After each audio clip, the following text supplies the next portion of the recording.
Welcome back to Castle Combe. This is the 19th of September 2020 when I took part in the Saloon car series at Castle Combe. So, as we mentioned in the last video, my first ever race event in this car took place towards the end of August, when for the first time ever I took this around the track at Castle Combe and actually completed some races in it after many months of it sitting on my driveway. Nonetheless, we're back once again. Of course, I've got a bit of practice of Castle Combe now after the previous round. Didn't do any track day or any test day before entering this one, so still very inexperienced, but nonetheless I have got some experience, so I can take that for what it's worth into this one to try and get some slightly better lap times. Now, like last time, we weren't doing anything really that essential with the setup, mostly just playing around with the tyre pressures. And something that we did also do for this round was adjust the seat. So you can see here we were just sort of testing that, and we're going to do that after the qualifying session, move that a little bit more forward. But more importantly, John bought some stickers for the car. Of course, he got some for his own Instagram to stick on the car. Fair enough. But he also got some pretty big ones for my YouTube channel URL. Now, there's not really any reason for me to really put this on the car, but it was looking quite bare. It was looking very much just like a road car, so getting a few stickers on it definitely made it feel a little bit more like a race car. And for whatever reason, the majority of footage I had before qualifying is of us putting on these stickers. I have no idea why, but there we go. Just putting a bit of fuel in, of course, before we go racing. Try not have too much in the fuel in the car when you're towing it, just to keep the weight down, take any weight out you can. But here we are for the qualifying session of the Saloon Car Championship at Castle Combe in mid-September 2020. And I was looking forward to getting out there with some cars a little bit more similar to us in terms of pace. So we're still not 100% sure what we're going to be doing in 2021. We'll be discussing that in a future video. What championships, what series, what other cars we'll be racing against, still all quite up in the air. But as the 2020 season was so truncated, it was very important for me to just get out there and get as much experience as possible. So here we are, ready for qualifying in Saloons at Castle Combe. Quite exciting. I haven't been obviously in this class before, so hopefully we'll be there or thereabouts with one of the cars in our class as well. But yeah, just overall just going to have some fun out there and get back into the rhythm, and then hopefully by the time we get to the race, you know, we're a bit closer to the pace. But yeah, overall excited, and let's go. Let's go indeed. So we start off with qualifying. I think it's 15 minutes out there. So at Castle Combe, that's probably sort of 13-14 laps, however it plays out for you. So I just want to remind you what I did last time. Last time we were here a couple of weeks ago in terms of video. What was our fastest time? Well, that came in the first of our two races. It was a 1:21.9. Fully aware that's not a very good lap time in Castle Combe in this car. Even if it is basic, I realise it's still quite far off where I could be, which is fine. I'm happy to always say that I've got lots to learn.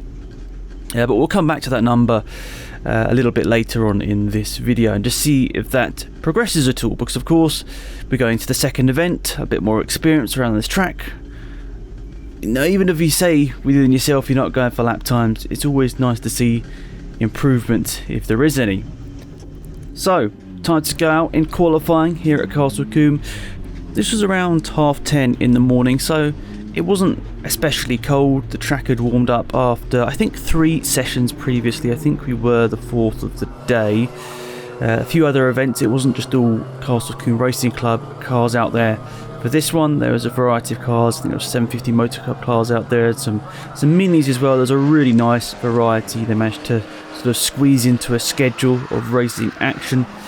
So you can see coming through your picture right now is just the variety you're getting in the Saloon Car Championship in 2020. A really nice spread of cars, but unfortunately for me, a lot of these cars are much more powerful than my car. Now, I realise that's a nice little racing car driver's excuse in there already, but I've got to get it in there just so you know. But I fully wasn't expecting much. Actually, entry for my class, which was I think 1800 to 2 litre. In that variety, I think it might be 1800 to 2200 cc. So in that class there was actually one car which didn't turn up, which I was a little bit disappointed about selfishly, because I looked at their lap times from the previous round at the end of August and I thought I'd be quite similar to them on pace, so I was quite hopeful that I might be able to have a bit of a race with them and sort of have a bit of wheel-to-wheel action with someone of a similar speed. But unfortunately for me, in that regard, for whatever reason, he didn't manage to show up to this event. But nonetheless, I'll let you view my qualifying lap. I think this was my fastest lap at least. It's nothing special, but it's a bit of an improvement for me at least. We'll see at the end.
Final corner, nearly catching someone, but it's definitely not holding us up. We weren't able to take much speed through that final corner anyway the whole day.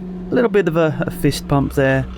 That was to myself really. That wasn't particularly saying it was a great lap or anything, but I knew that the time I did there was quicker than I'd done over the whole weekend last time by 0.2 of a second. Now that's not much, especially when I realise how much time I've got to gain. But quite happy with myself there to sort of get on the pace I was last time straight away. It was nice to get there. But the quite obvious thing was to get below the 120s and get a little bit more competitive, because in reality a lot of these Castle Combe cars, as I mentioned already, are very, very fast. They have a lot of horsepower, they have huge brakes and very talented drivers who know the track well. So for me, if I wanted to get anywhere near them, I was going to sort of have to go to that next level quite quickly. So in qualifying, that put me third in my class, 15th overall. So obviously that's not anything too special, as I've already mentioned, but quite happy with myself that we had managed to find that time quite quickly. But as the weekend was as it was, there was a pretty tight turnaround between qualifying, race 1 and then race 2 after it. And of course we're only doing the one set of events here, we're not doing the GTs as well. But for someone that hasn't really done much racing in their own car, all of these things, getting everything sorted in the paddock, takes much more time than it would for someone with experience.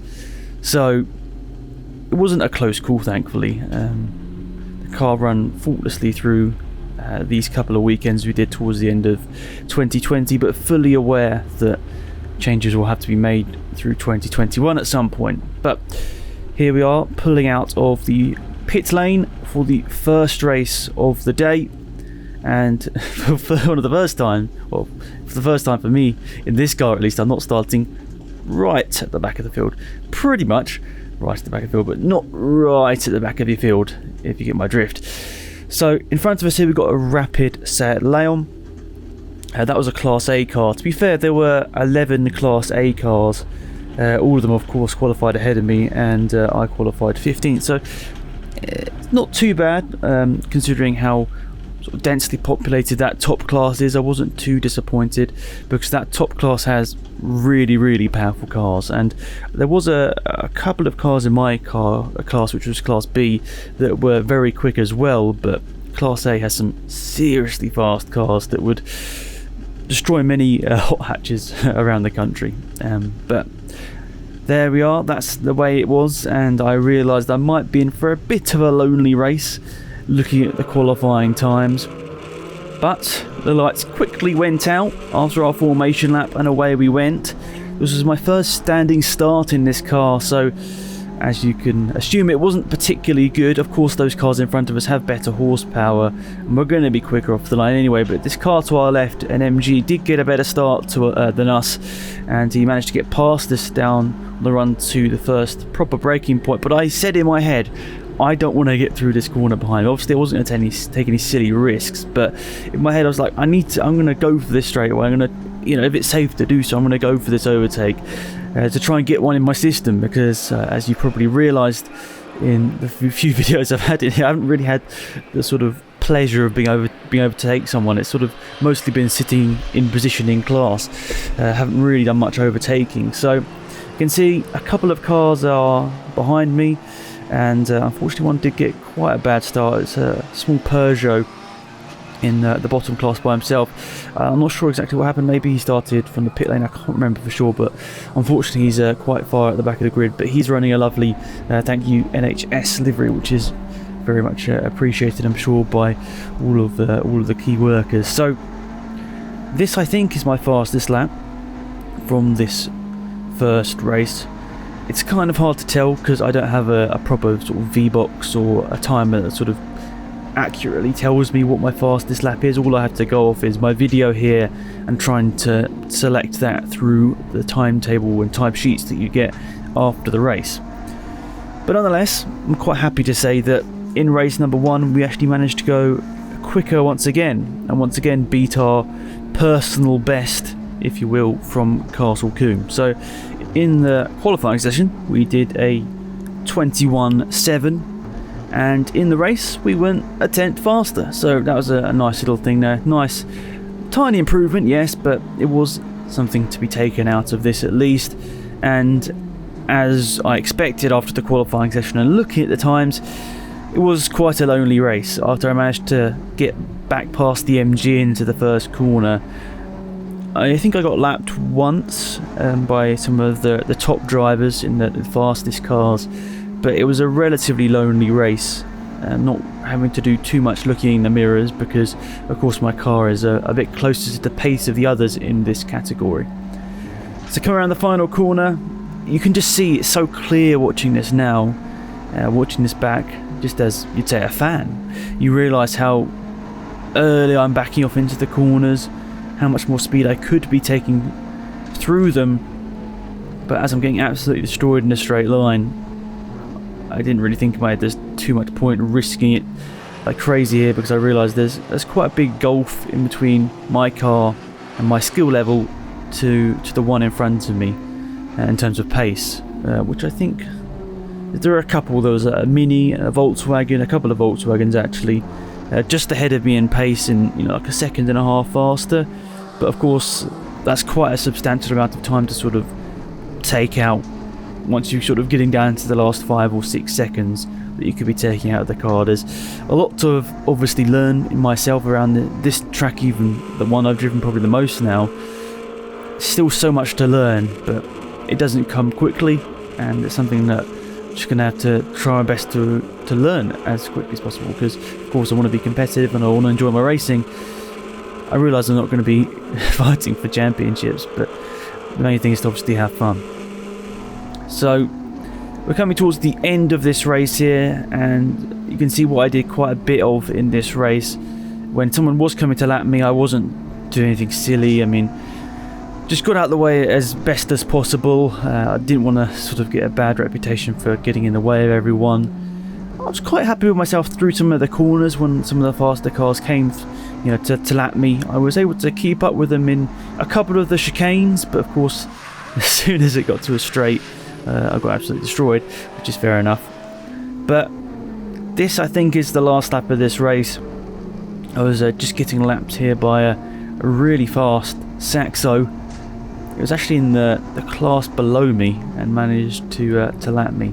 Obviously, partly down to skill level, but I think also their car was really lovely, and it was turned out absolutely brilliantly and driven very well as well. So there it is, blasting past me in a straight line, which I wasn't mad about obviously at the time. I'm just trying my best to get to know the braking points, the limitations of this car, and as I said earlier on, looking back at this video, it's pretty clear now there is a lot that this car can give that I'm not sort of pushing with right now, and there's a lot of margin that I'm not able to find. And I hope in time that will come, but I think a lot of the time, over the last couple of years at least, I've become more and more of my own sort of worst critic, so I guess it kind of gets me down, not just in racing, a variety of things. I've been quite critical of everything I do. I know maybe in some ways it's a good thing to have, to want to keep improving, but obviously when I see these other cars around me that in my head I'm like I should be close to, but just I'm nowhere near. Obviously it gets you down a little bit, but I wasn't trying to get too upset here. I'm still very privileged to have this opportunity. So race one was good, found a little bit of time from qualifying. The cars in our class are a lot better than us, so it's just about enjoying it really, and definitely doing that. As I said, found a little bit of time, which is nice. I feel like there's still quite a substantial amount of time to be found in this car, and especially my driving, but I think the most important thing is really enjoying it at this stage, and I am. I beat the car that I wanted to beat, Mike wanted me to beat, so yeah, that's the aim obviously for the second race as well. Try and maybe find some time, but it's likely I'll probably get a lap, so yeah, we'll see how it goes. Good fun though. I'd like to say I set myself reasonable expectations coming to these events. Of course, we're not a professional team running this car. Mike's obviously got a good amount of knowledge with front wheel drive cars, but he's only been around this car for a matter of hours really, so not really expecting miracles here in terms of setup. But nonetheless, you can see some of the other cars in our category here. Some really lovely cars. There's that Saxo on the right hand side that I was speaking about, very fast in Class C. Just all really lovely turned out cars, to be perfectly honest. It makes me realise that I need to get some colours on my car, even if it's just a little stripe down the car or something.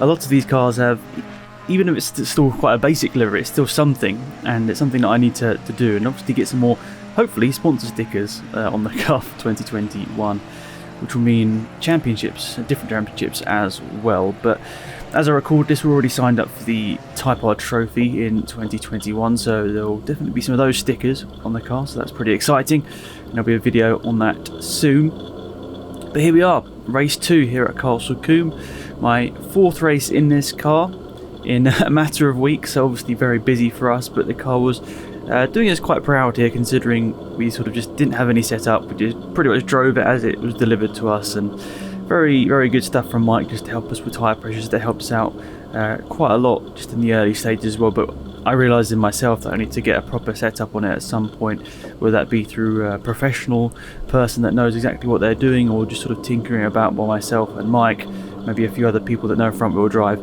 We'll see in time what comes of that, but nonetheless, for race number 9 of the day, race number 2 for us, starting in 14th position. So I think behind us we've got a car that unfortunately didn't do particularly well in qualifying. I think it only did possibly one proper lap.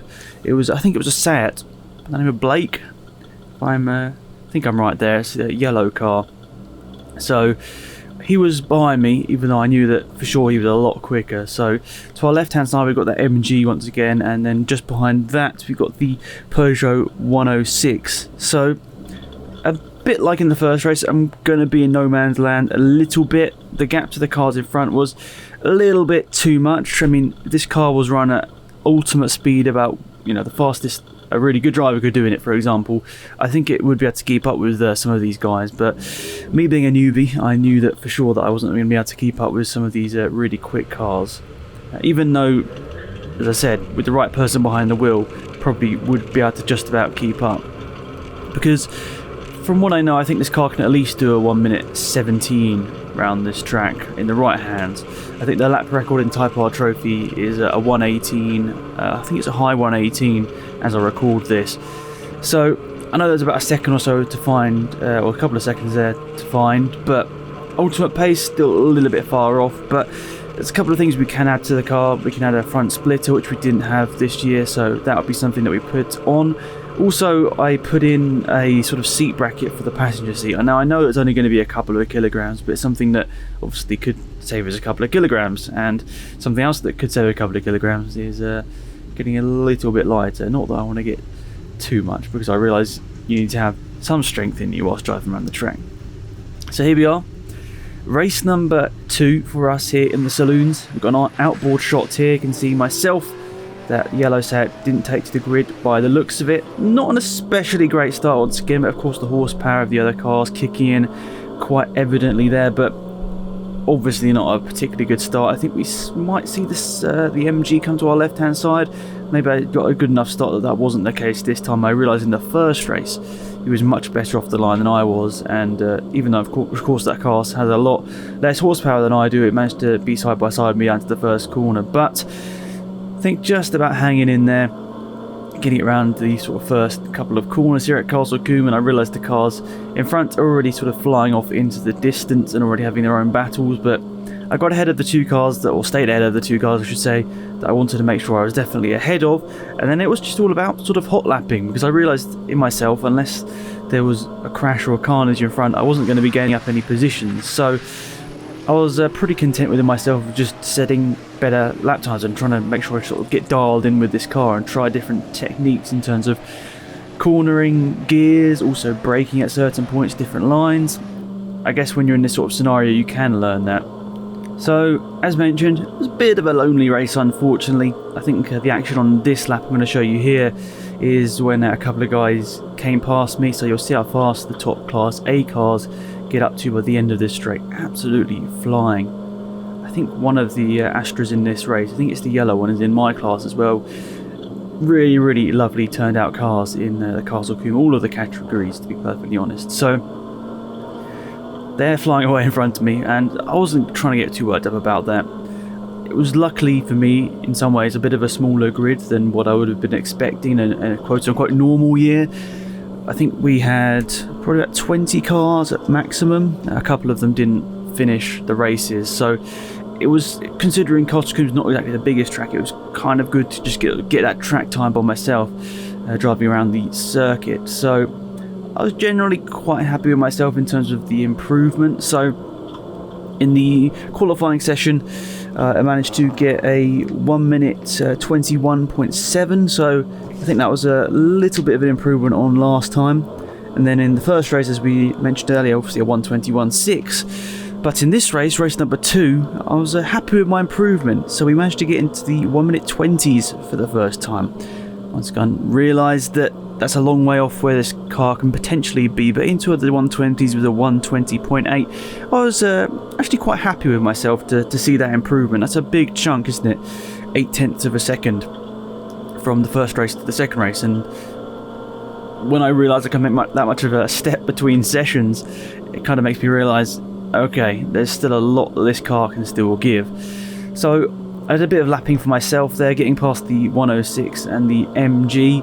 It's kind of just, as I said earlier, good to get that in me, the fact that I was able to overtake a few cars, because that hasn't really happened so much in my racing career. I don't think you can really call it that, but you know what I mean. I haven't really done much of it so far in the races with Sam, the Saxo race, and these races so far in this Honda. Not really much chance to do much of the overtaking stuff, which is fine. I need to learn a lot, and that's obviously some part of it that will hopefully come at some point. So here we are. This is the final couple of corners here up to the start-finish line. I think a lot of time can be gained into this last sort of sequence, really. This last corner, I realise I'm leaving a lot of gap on the exit where I could definitely be pushing a little bit harder, but we'll see. Hopefully soon we'll manage to get that done a little bit better, maybe in the session tomorrow, which we'll obviously see in the next video. But that was it for the Saturday action at Castle Combe on the 19th of September 2020. And as this picture beautifully shows, we weren't there obviously for just one race series. So tomorrow we're going to be entering another set of races and getting the car out on track for another qualifying session and 2 more races. Obviously that's quite exciting, getting so much action in at once. I was very happy with how it all played out in terms of getting the car out on track for a certain amount of sessions. But to sum up Saturday's action, probably a little bit disappointed I wasn't closer to some of the cars in front. Of course, I mentioned that going into this event there was a car registered in Class B that was setting very similar lap times to what I had done in the previous event, so I think it would have been very close between us two. I think it was a Ford Fiesta entered into the same class as me, and I was hoping to have a good race with him. So obviously that's a bit of a shame, but that's just the way it works, especially in these troubling times. Of course, people are changing circumstances very quickly, so that's obviously completely understandable. But nonetheless, got a little bit of overtaking, a bit of lapping done, improved my time, which I was very happy about.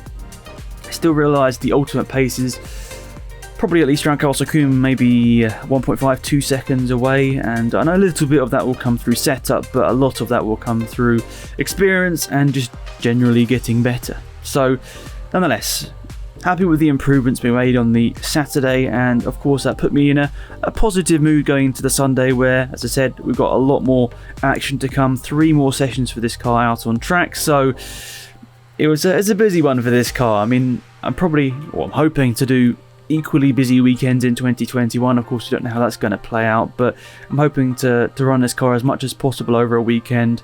That's not over the limit, obviously. We don't want to run into too many mechanical issues with it, even though I understand some are likely. Nonetheless, the car ran perfectly. Obviously, a massive thank you to the people that helped me at the event.